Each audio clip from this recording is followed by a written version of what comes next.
what I think it's done for us is it's made us aware that this is the future. You don't need to lead them, but joining the conversation, you may find a little nugget that might help you along the way.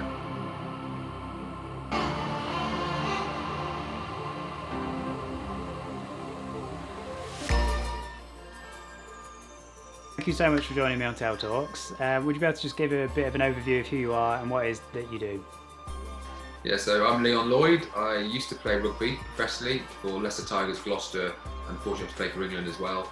I've been retired for 11, probably nearly 12 years, and I'm chief exec of a company called, a charity actually, a newly formed charity called Switch the Play Foundation. Brilliant. And what is it exactly Switch the Play Foundation do? So we focus on transition is our sweet spot really, and how we can help athletes prepare for the next phase of their life whilst they're still competing. So we're not life after sport, we are definitely around life outside of sport and how we can help them take advantage of the best job in the world that they have, and they can do things and take advantage of those things now, so that it makes their transition far smoother when their careers end. Brilliant. And obviously there's been so many changes with sport. What challenges are people going through, and how are you trying to adapt to help them as best as possible? Yes, we have a range of masterclasses and one-to-one coaching and sport that we deliver anyway.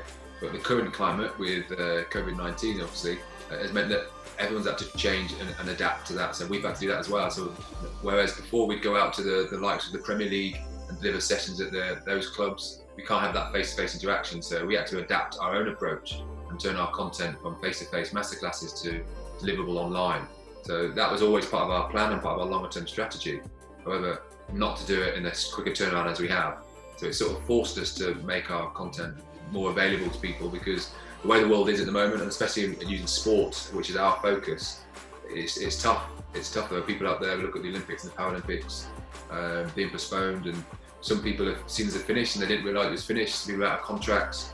So there's lots of issues and unanswered questions. So especially around mental health, there's probably never been a bigger need for some of the services that we offer. Yeah.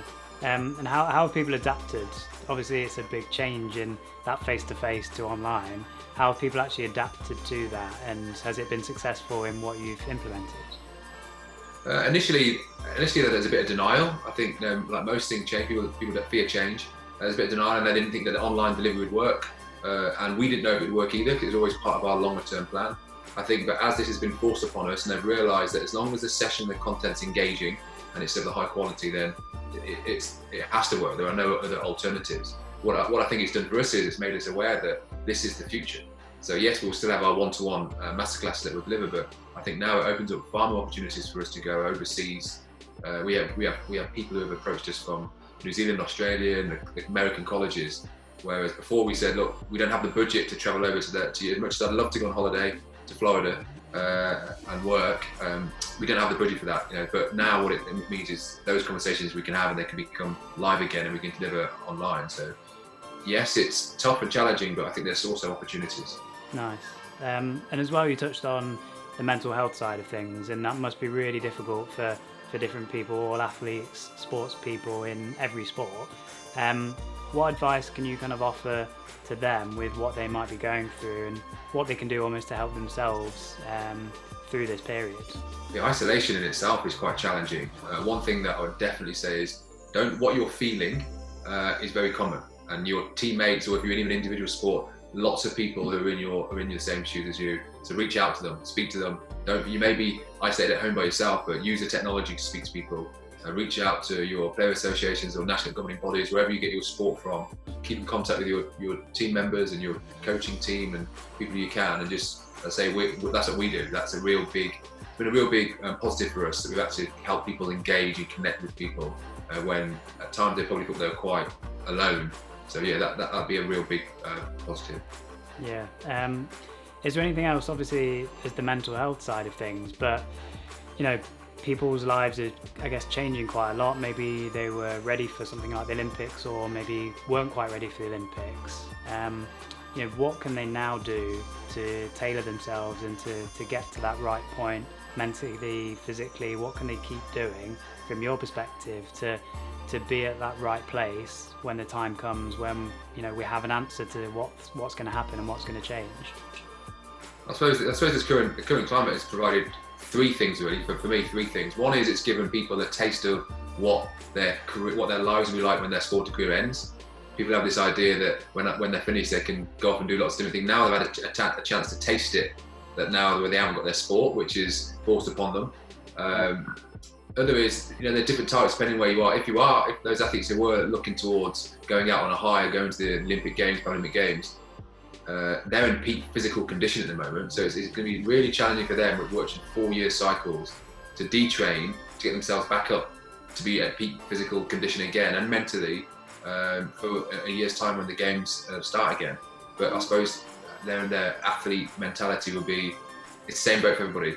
Everyone has had to do that. So I suppose there's no one's sort of been disadvantaged by it, but it's the same for everybody. Equally, there's another group of people who weren't quite in the right shape, or maybe thought they were going to miss out on trials for the Olympics and thought that would pass them by.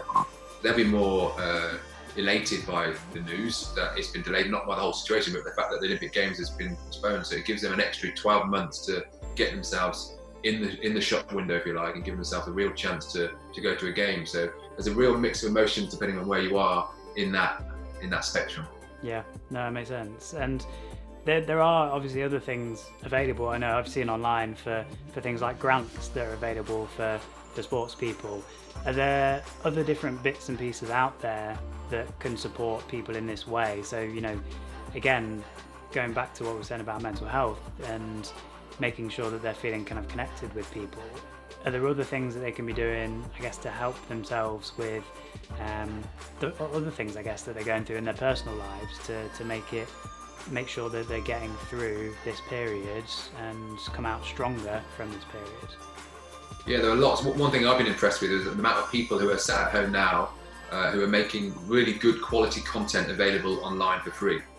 So if you go to even if you go to your own player association or your national governing body, outside of that, in other sports, there are people delivering content for free. Same for us. We've changed our model because, as I said before, we didn't want cost to be the hurdle when people need you the most. So you can get free content everywhere, and there's some real good stuff out there. I suppose it's just linking in with other people.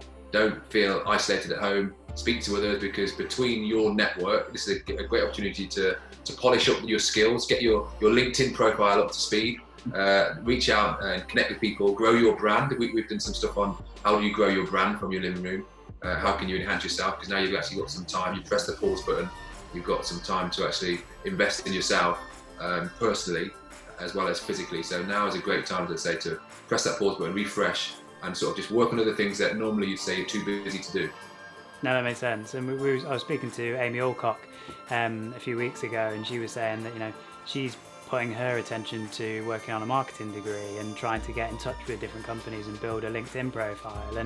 And the video that we did with her, it was linked back to a LinkedIn profile because she wants to build that side of things and she sees the value in building that side of things. So you're right. I think it's really important. Really important. Absolutely. That's great. That's great forward thinking from her. That's brilliant. And they're the messages that we'd say. I think you've got time now to invest in yourself. Do a course. You could have done. Obviously, you didn't know how long we were going to be in this situation, but you can do a course in a month, in 6 weeks, and I don't think things are all of a sudden just go back to how they were before. So there's still time. So use the time wisely. And I think she's done a great. If that's what she's done, that's great. Yeah. No, I agree. I completely agree. What kind of final remarks then can you give to anyone, even if it's not related to sport? What kind of final remarks can you give to make sure that if they're feeling a certain way, maybe they're stuck in a hole, stuck in a rut, what information or what kind of advice can you offer that will support those people or just help them in some way to not feel alone, not to feel isolated? Yeah, I think you hit the nail on the head there by saying to not feel alone, because that's the challenge. People don't want to talk about it. Thankfully, again, using the sport analogy, we see some high-profile athletes that get their column inches talking about their challenges, and that sort of makes it okay for other people to talk about it. But even if you're not high-profile, it is still okay to talk about it. People want to hear, reach out to people, and what you'll find is people are in the same boat, people are having the same feelings, you're not different, and it's just by sharing, a problem shared is a problem halved.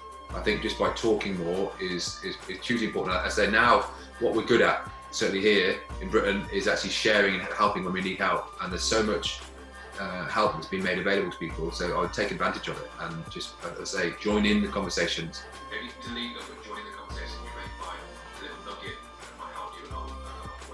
Brilliant. And I think that's a fantastic place to end. So thank you so much, Leon, for joining us. I think, for anyone that's going through struggles, then, I hope that they'll reach out with you or reach out to others to kind of get that support. So yeah, I really appreciate you joining us, and all the best with everything. I hope that, more and more people can get supported by your charity as well. So again, thank you so much for joining us.